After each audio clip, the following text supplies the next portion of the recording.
This is Gemara Pesachim Daf Ayin Vav. Today's shir should be a schus shvu shleim of Chaim Yitzchak Moshe ben Esther Ezel. He should have a complete recovery. He should continue hearing good updates. Of course, the rest of our Chaim Chavichs ben Malki Dumeir ben Akir Men ben Vegam Michael Tzipar Natzasili Yehuva Chaim and Sar Samsim Rei Ezel Sar Bas Kenendel to Pasim Bas Chaysir Yisrael Ben Mendel Zebraz Mishavalei Shamim Bas Naomi Bashafiko Shulchan Valdavini to Riva Shmol and Tia Tina Ben Rachan Rizam Lukhay ben Smina Libracha Bas Tav Yamusa B'Soy Shar Chali Yisrael as well as Chosivok Vatalea Bas Ito. We pick it up in the bottom of Ayin Hey Amid Beis. We are up to the Mishnah. We're still dealing, as the name of the parak discussed, the roasting of the Karban Pesach.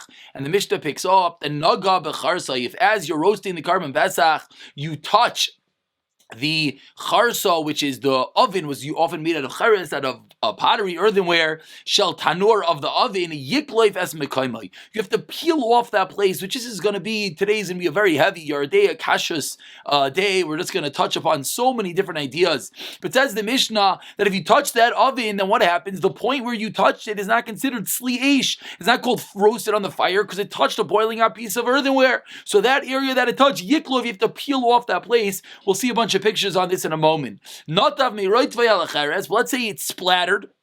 It's splattered from the gravy, splattered ala cheres onto the earthenware. V'chazari love, and it splashed back and hit the Karban Pesach. So now again, the area you have the Karban Pesach, you have your animal, a little gravy drips down, hits the oven, splashes back. So the point where it touches the Karban Pesach, that point is not being roasted by the fire. It's being cooked by the boiling hot gravy. So that area, yiteles mekaima, you have to remove that area. And of course, everyone's wondering, the first point we said yikleif, peel. The second point we said yiteles mekaima. So let's together look at Rashi about the sidelines. So the bottom Yiteles Mekayim says Doloi Sagile Biklifa. It's not enough to peel it off. Ela Benetila Yafa Ba'oive. You have to take off a piece, a good chunk in the thickness. Tishuma Nivla B'taichai. Because the oil got absorbed into the Harbe Alad. V'oise Shuman Mavusham Min Acheres. And therefore it's not enough just to peel off the little area that touched the oven. Nota Meirot Vela Silas. The last case is if it drips onto the flour.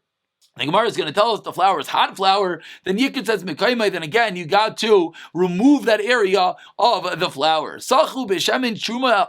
Let's say you took your Karban Pesach and you smeared it with oil of truma. So now it depends. If you're kaihanim yechlu, you're allowed to eat it. Im shal Yisrael, of course, you're not allowed to eat it. Because Yisrael's not allowed to eat truma. Then im chayu, if the carbon was raw, yedichanu, you just wash it off. Im sliu, if it's roasted, yiklei bezachitz, and you got to peel off the entire outer layer. Which, first of all, you see the beginning of a lot of chedushim, maybe for some of us today, that if it's raw, meaning there's nothing cooking about it, the fact that it fell into something usser. It's cold. It's cold. So what do? You just wash it right off. However, if it's roasted, then you got to peel off the outside layer. Let's say use Meiser Sheni, which is something that has to be eaten in Yerushalayim.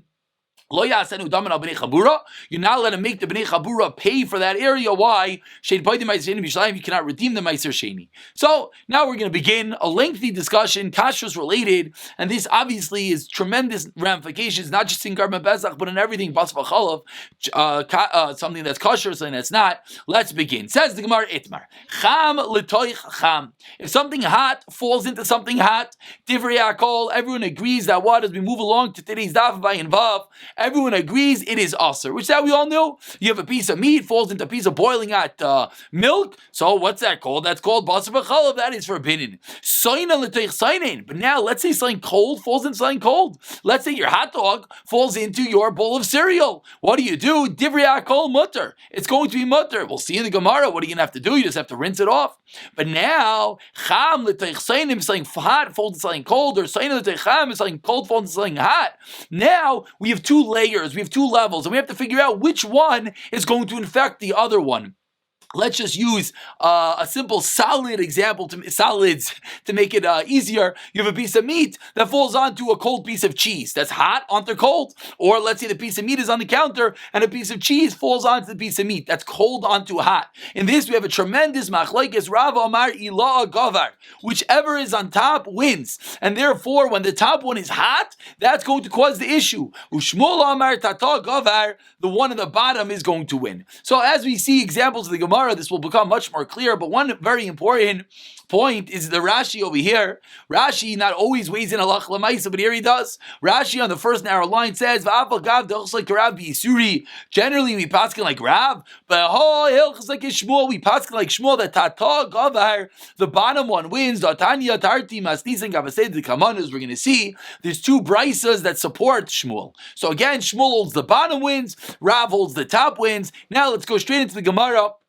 As the Gemara will see from the examples, hopefully we'll get a lot of clarity in what's going on over here. Now we learned in our Mishnah. And actually, I'm sorry, before we go into the Gemara's Rayas, let's take a moment to see some pictures. This is your Karban Pesach. This is going into an oven, into a fire actually, on the bottom. But what we see here in the picture on the left side is that the Karban Pesach is touching the wall of the oven. That was case number 1 in the Mishnah. What did the Mishnah say? Yikleif. You have to peel, as you see over here, that it's peeling off that outer layer. But then the Mishnah said, let's say it drips back. We said in the case that it drips back, then what do you have to do? Then we said you have to take off a yiteles mekayme. As you see in this picture, they're not just peeling off the outer ledge, they're taking off a much bigger chunk. So now let's go into the Gemara, and that's actually the case that we start with. Tanan, notav miroit vayal cheres. If some of the sauce dripped onto the oven, v'chazar elav, and it splashed back, what's the halacha? As we just saw so beautifully, yitlas mekayma, you have to remove that piece of the meat. Because al kedaitach, we think right now, becheres soinenes, the oven is cold. There's fire inside the oven, but the actual walls of the oven, we think right now, are cold, and the Karban Pesach is hot. So you have a hot Karban Pesach touching a cold oven. Says the Gemara, let's figure this out. Rav, and now this is how it's going to play out. Hopefully, let's get lots of clarity. According to Rav, that what Amar, Ila, Gavar, the top one wins. Makes a lot of sense. The top one is hot. You were boiling out Karban Pesach that touches your cold oven wall. What's the halacha? Yiteles mekaymai. Why are you yiteles mekaymai? Because the hot one wins, says Rav. Beautiful. The azal roitev martiach le'lecheres. Because the roitev, the boiling out roitev, goes and it boils and it touches the cheres, the earthenware. And then the cheres goes and it gets heated up by the roitev. And now when the roitev splashes back, it's cooking the Karban Pesach from its heat, the cheres of the cheres. And therefore, I'm sorry, we just lost Amit. And therefore, what's the problem? Says the Gemara, as we spoke out in the Mishnah, sli eish v'loy sli machmas davar acher. So according to Rav, it makes a lot of sense. Let's see the contrast in Shmuel, and then we'll speak out exactly what's going on over here. Says the Gemara, Shmuel, according to Shmuel, Damar Tato Gavar, the bottom one wins. Cheres, the bottom cheres is what? Kivan ditzayninu. It's cold. What's going to happen now? So your Karban Pesach drips. A boiling hot piece of Pesach drips on this cheres, on this oven, which is cold. So what happens? The cold wins. The bottom wins, says Shmuel. So Akuri maker law. So the bottom's going to cool off that sauce, l'raitiv to the sauce. So then when it splashes back, what's essentially splashing back? Cold sauce. It's true, it's hot. But in our halachic eyes, what is splashing back? Cold sauce. Because Shmuel says, Tata Gavar, the bottom one wins. So that which is splashing back is cold. And therefore, says the Gemara, Ma'it les mekaymai. Why do you have to take off the place? It's like a cold piece of something not kosher dripping back. Or it's even better. What was all concern in the Mishnah? The concern in the Mishnah was that it's not sli eish. It's not roasted by a fire, but rather it's roasted by something else. It's roasted by the heat of the oven. But ask the Gemara 1 second. If according to Shmuel that Tata Gavar, the bottom one wins, the oven here is cold. So when the sauce drips onto the oven cold, the oven wins. That makes that sauce now cold. So what's going to happen now when it splashes back? Nothing. So what's the problem? Answers the Gemara for Shmuel. The Armar of Yirmi explains that Shmuel besoiles or isachas. Just like he explains the next part of the Mishnah that the flour was boiling hot. So too the oven is hot. So again, the question of the Gemara was assuming the oven was cold. If the oven was cold, it only made sense according to Rav that a law Gavar, the one on top, wins. So.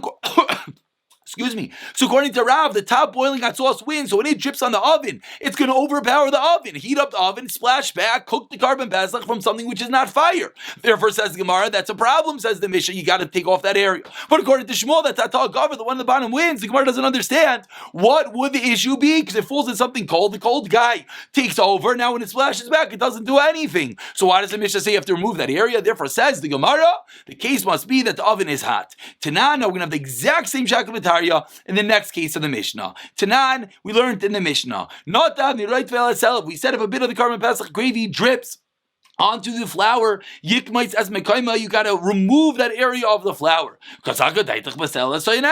exact same thing, we think the flour is cold. Same exact issue. According to Rav Damar, you law govern the top one wins. Therefore, I understand Shamachi yikmites as mekaima, you have to remove the area of the flour. Why? Because the boiling hot Karban Pesach juice is gonna heat up the flour, and then it's gonna heat itself up. And then the roitev is going to essentially be cooking from the heat of the flour, and it's not going to be cooking from what? The heat of the fire. Again, the exact same thing. Your Karban Pesach is boiling out, it drips into your flour, then it's going to get heated by the flour, because according to Rav, what happens? The top one wins. So the top heated sauce is going to heat up the flour, and then it's going to go back and heat up the Karban Pesach. So that's not called sli eish. It's called roasted, heated from something else. According to Shmuel, cover the bottom one wins. Soiles, the flour can say Nancy is cold. It's going to cool off the sauce and nothing's going to happen. Why do you have to remove it? Says the Gemara, like we just saw, we're talking about boiling hot flour. That is the end of issue number 1 in the Gemara. Again, Machlekes Rav and Shmuel. Rav says top one wins, Shmuel says bottom one wins. We had 2 questions from the Mishnah, and each one we answered. So now the case of the Mishnah comes out that the flour and the oven in the Mishnah were boiling hot, therefore it could fit both with Rav and with Shmuel. To now we learned to the Mishnah 8 lines before the white lines. Sachu b'shemin shel truma. If you smeared the Karban Pesach with oil of truma, what's the halacha? Im chaburas kehanim yechilu, if they're kind of allowed to eat him Yisrael. If they're Jews, then Jews can't eat truma. Yisraelim, I'm sorry, not Jews. If they're Yisrael, they can't eat truma. So im chayu, if the carbon was raw, yidichanu, you just rinse it off, because that's cold gravy, cold oil on cold meat. Just rinse it off, no problem. Im sliu, but if the carbon was already roasted, yiklav is a chitz, and you got to peel off the outer layer. Says the Gemara, let's figure this out. According to Rav Damri, law gavar, the top one wins. Amatulachi, now I understand. Sagile beklifa. Now I understand why you could peel off the outer layer. Why? Misham dila tsainenu. 1 second. The outer area was what? The oil. The oil is cold. Since the oil is cold, should anything happen? No. So Rashi here speaks out. It's true, nothing should happen, but at some level, it's going to go in a little bit. It's going to go in a little bit, so you're going to have to peel off the outer layer. The bottom one wins. Kima dechamu. What are we talking about? Boiling our Karban Pesach. That's roasting, that you put on oil on the outside. So true. According to Rav, the oil is cold, so that's going to essentially win. So really nothing happens. Maybe a little bit gets in, so we say peel it. But according to Shmuel, that the bottom one wins. The bottom one is a boiling hot piece of meat. So kima dechamu mevla bala. It's going to get absorbed in. Why is it going to suffice to peel the outer layer? Nitzar ligamri should be completely forbidden. Says the Gemara, you know why? According to Shmuel, shiny sicha, anointing, rubbing oil on is different than mashu ba'alma, just a little bit, avida, and therefore even Shmuel will agree that only a little bit goes in, and therefore peeling it is going to be enough. Every single line here is a tremendous detail when it comes to kashrus. This whole idea of klipa, this whole idea that something goes in just a little bit. But for now, let's just get clarity in the Gemara. So again, we had another question on Shmuel. The Gemara defended Shmuel by saying that it's true that Karban Pesach is boiling hot and you're putting oil on, and therefore the Karban Pesach is boiling hot should win. However, the Gemara defended by explaining that since you only put a little, you just rubbed on the outside, only went a little bit, so Shmuel's going to agree peeling is going to be enough. Now, says the Gemara, after 3 questions on Shmuel, 3 defenses for Shmuel, Tane Kavasi to Shmuel, now we're going to have 2 befreish explicit rayas to Shmuel, which is we saw Rashi and Tavav taught us, which is why we paskin like Shmuel, that the bottom one is going to win. Says the Gemara, Tani Kavasi de Shmuel, Cham l'tei cham, when it's selling hot, falls and selling hot, also it is forbidden.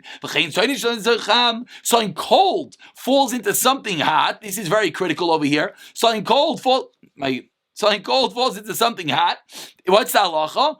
Aser. Right there, that was the raya to Shmuel. Cold into hot. According to Rav, what wins? The cold wins, so it's not going to be forbidden. According to Shmuel, the bottom one, the cold, hot wins. Therefore, Aser, that's a riot to Shmuel. Cham l'teichsein is like hot for selling cold. V'sein l'teichsein is like cold for selling cold. Meidiach, you just rinse it off. Now it says the Gemara, Cham l'teichsein, now when it's selling hot for selling cold, Meidiach, you rinse it off. 1 second. Kim dechamu, since it's hot, at the maker lay. True, it got cooled off. It should be absorbed a little bit. Again, we have something hot that falls in something cold. So it's true that the cold wins, but the hot should penetrate a little bit. Says the Gemara, you should have to peel it. Elema, you know what the case is false. Cham not into cold. You're right. Koilef, you're going to peel. You're going to rinse it off. But again, what was the raya? The raya was the second line over here that soinin shenas the cham, cold into hot. It's us that only works with Shmuel. According to Rav, that makes absolutely no sense because the Sainin should win. Raya number 1 to Shmuel. Raya number 2, Tani Yidach Pasar Reiseach, boiling on meat that falls into milk. Reiseach, which is, sorry, I don't know why my page keeps on flipping on me. Boiling on meat that falls into boiling on milk, which what? Chalav Reiseach. And similarly, V'chein, and similarly, Soinin. Soin that is cold, Shenafal Cham, falls something hot, Usr. Right there again, a riot to Shmuel. You have cold, falls something hot, and it's saying it's a problem. Why is it a problem? It only makes sense according to Shmuel that Ta'ah Gavar, the bottom one wins. So the bottom one which is hot overpowers. Therefore, you have an issue. Cham, if something hot falls something cold, it's you rinse it off. The exact same question. It says Gemara, Cham, the Techsain is like hot falls like cold. My diach, you rinse it off. Even the Chamu, the maker late shoe calls it off. You have to like port. A little bit should be absorbed in. You should have to peel it off. Says Gemara, Lema, you're right. Cham, the Techsain, hot at the cold. Kaila, if you peel it off, say the Techsain in the Madiach, that's when you wash it off. Again, 2 explicit rayas to Shmuel. Cold into hot, it is usher. Why? Because Ta'ah Gavar, the bottom one, wins. Says the Gemara, Amar Mar. Soinin l'techsain Madiach. Cold into cold, you just rinse it off. Which I'm sure for many people is a chiddush. Again, your hot dog falls into your bowl of cereal. We think we have a terrible issue. No, just rinse off the hot dog. Everything is good to go. Everything is cold. And now we're seeing one of the aleph phase of all of your day that you only can have a transfer of bliyos. You can only have a transfer of anything between 2 items if there is a liquid hot medium. If there's no hot medium, then nothing could transfer between the 2 items. Of course, we're much more machmer. We keep things separate, etc., etc. But this is the halacha that when there's nothing, there's no heat, you'll have no transfer. Sorry for what the Gemara is about to say. It's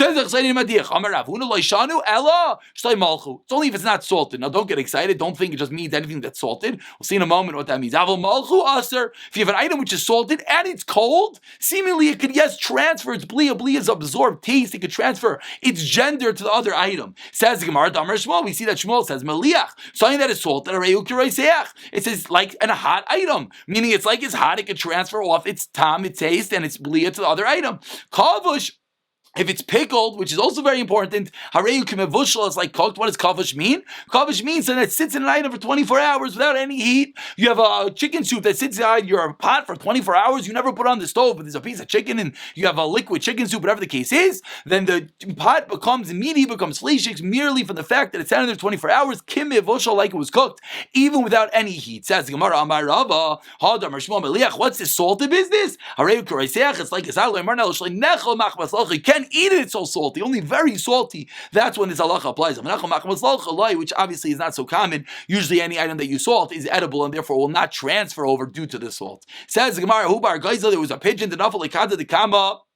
It fell into the type of a dairy dish, or I said like a kutach dish. Shari Rav Chinina, Brei permitted the Rava mi Bashrinya. Amar Rava man Chacham the Mishu. Who is this Talmud Chacham that permits it? Milsa Kiyah like this. Ilav Rav Chinina Brei. If not for Rav Chinina Brei, the Rava mi Bashrinya Gavarabu. He's a wonderful person, and this is a raya we've said many times that to me Mekel is much more difficult to permit something. It's really Rashi and Bey, I believe Bezim and Beis, that to permit something to be machmer, anyone can be machmer. Just don't eat it, but to be makel and say you're allowed to eat something, koyach de'atira adif, to allow something to be mutter, that is much more difficult because you have to have a real reason to be makel. So you have to be a gavra rabba, a real tamachacham, a real paisik to be able to be makel. Amar lacha, says the Gemara, ki amar shmuel meliach hareu kireiseach, something that is salted is like it is hot. She'ein nachal machmas locha. It's only if it's so salted you can't eat it. Hi nachal machmas locha. This was able to be eaten, and that's the reason why they were makel. Meaning, even though this pigeon fell into a milky dish, we thought it's an issue because we thought the pigeon was salted. Says the Gemara, no, nothing doing is not that salted, and therefore it's not a problem.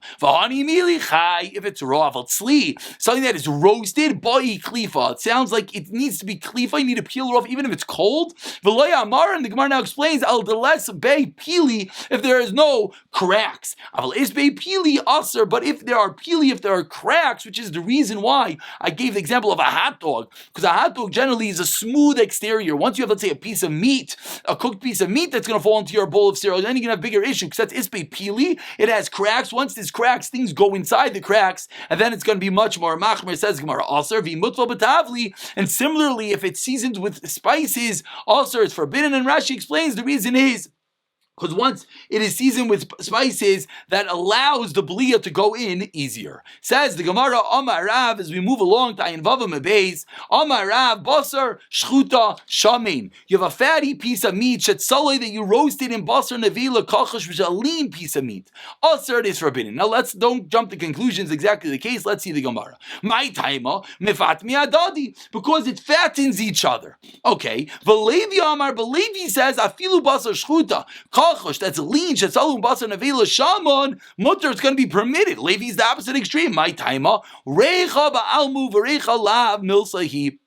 And Leicha is nothing. So we have a tremendous machlokes here between Rav and Levi. Rav said it's forbidden. Levi said it's permitted. What is the machlokes? Machlokes is Reicha's milsi, which tells us what's the case. You have this piece of meat that's cooking with something not kosher, basar shchuta, which is kosher, with nevila, which is not kosher, which will be a similar idea between basar and chalav, or milk and meat will be a similar idea. It doesn't mean they're actually cooked together. What it means is they're both in the oven at the same time. Says the Gemara, if they're in the oven at the same time, again, two solid items without any liquid. I'll explain why in a moment. It's machlokes Rav and Levi. Levi says it's not a problem because it's just reicha. Reicha's lav milsi. Reicha, I don't know if the word is odor. It's not. It's nothing. Just the mere being in the airspace is nothing. Whereas Rav says it is an issue. I say without any liquid because once there's going to be a liquid medium, then there's something called zeya. Zeya is steam, and that's much more machmir. Exactly how to deal with that is a different discussion, which is the reason we don't cook milk and meat in the oven at the same time. Maybe if it's covered is one discussion, etc., etc.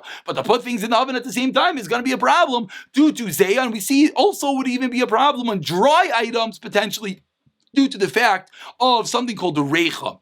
Says the Gemara, Ovid Levi Ovda, Levi did a story, Beirish Kalusa, Big D, Vidavar Acher, with a goat, and Davar Acher with a pig. And we see that Levi was so not concerned. Reichalav Milsi, he cooked in one oven. There was a goat, and there was a pig, and he said, no problem, Reichalav Milsi, what's the problem? If it's mutter, it's mutter. We see how extreme his opinion of Reichalav Milsi. Says Gemara, Mace 8 lines from the top. You're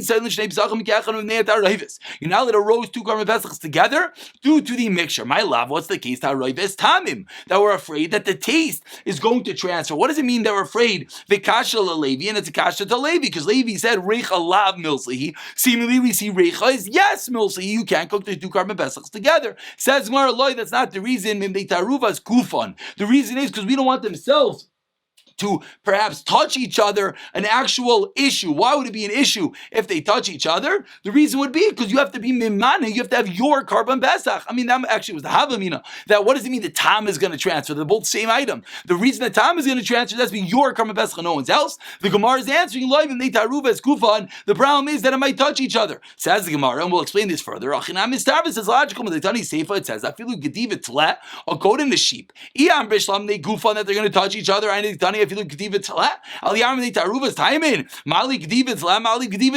What's the issue? If the whole issue is that you have to have your carbon pesach, and being in the same ear space as another carbon pesach is going to infect yours, then what's the difference? Goat and sheep or goat and goat? What's the that's not our concern, just being in the same ear space. Rather, the concern is taruves gufan, which you want to see Rashi a few lines up. Rashi explains means what? That you don't want to actually mix each other, that if they touch each other, it's going to actually be a real transfer of taste, and that's going to be an issue. So we had a question seemingly on Levi that said, Reicha lav milsi, and you're allowed to put things in the airspace, and the Gemara is answering that is not the case. Says Gemara, Leimet David Yofta de Rav. So now it's a question on Rav, because Rav said, Reicha is milsi. You're not allowed to put things in the same oven. Here we see you're allowed to. Amar Rav Yirmiyah, Achamayaskin, Gochet Salu, B'shtei two different pots. Two different pots. So what's the case? That they're not touching each other. You should not roast them together. What is the mixture? Says the Gemara in the first white line. Ta'aruvais, tamim, that we're afraid that they're going to touch each other and it's going to infect each other and it's not going to be yours because you have to be registered on your carbon pesach. And even if it's similar to two pots, what does it mean it's similar to two pots? That they're not touching each other, they're separate. That's also forbidden. Why? Because we're afraid that maybe it's going to come mixed up. Maybe they're going to touch one another, and you're going to come make a mistake, Rashi says, and that's going to be the problem. Even if you have a different animal, I have a goat and you have a sheep, which we know both are kosher for the Karban Pesach, still you should not put them in the oven together. We're afraid they're going to come to get mixed up. Amar Amari, so that is the end of the Kasha and Levi, Kasha and Rav, defense for each one. Says Gemara again, Rav holds Recha Milsi, Levi says Recha La Milsi, and now let's conclude the daf. Amar Amari, 2 lines into the white lines, Kitanoi, it's a machlekes Tanoim, the shitas of Rav and Levi. Says Gemara, you take off hot bread from the oven and also apichavis yain shel truma, and you put on top of a barrel of wine of truma. Rameir also Rav Yehuda matir, Rav Yosi matir b'shalchit, and Rameir says it's aser. Rav Yehuda says it's mutter. Rav Yosi says it's mutter if it's a barrel of wheat. I'm sorry, bread of wheat. Of barley. Why shasayrim shayevois? Because barley absorbs more. What's this machlekes? You take up hot bread, you put on top of your barrel of truma. Machlekes mutter aser, my lav. Tanoi, it's machlekes tanoim. Tamar sava richa lav milsi, and therefore we're not. That's Rav Yosi. That's Rav Yehuda. Therefore, we're not afraid of the fumes of the truma coming out and going into your bread. He umar savar, but the first man damar, Rameir is going to hold recha milzi like Rav, and therefore the fumes of the truma are going to go up into your bread, and therefore it is forbidden. Says the Gemara. So seemingly Rav and Levi are already a machlekes Rameir and Rav Yehuda, which of course we never want to do. Says the Gemara. No, it's not true. Levi, according to Levi, vadi tanai, it's a machlekes tanai. That's true. However, le Rav nima tanai, amar lecha Rav. You know, Rav's going to respond. I hold recha milzi. The Kuli Alma agrees with me. Everyone agrees. Mecha milsi. Lav itmar.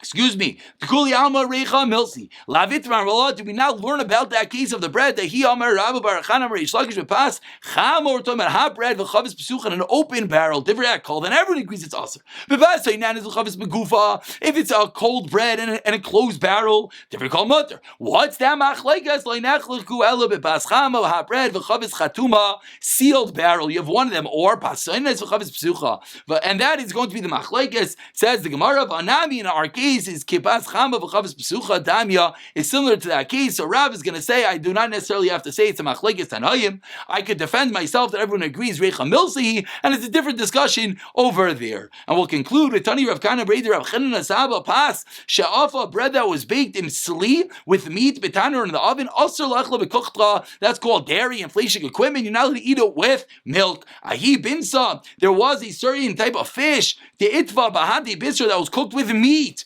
Also, Ravan Bibarzak Delamechla Bekotzcha. Again, meat and fish that was cooked in the same oven, and he said you're not allowed to eat it with milk. This is called fleshing equipment. Mar Baravashi Amar Afilu B'milchanami. Even itself, you can't eat it with salt. Asura. Why? This is the makar. You can't eat meat and fish. Mishadikashil Arecha because it's bad for bad breath, or Davar Acher because it's haras. Lodi Gemara. We saw the makairis for eating milk and fish. We saw the makairis for fleshing bread. We saw the makairis for all the premises of Basar V'chalav that hot and hot is an issue.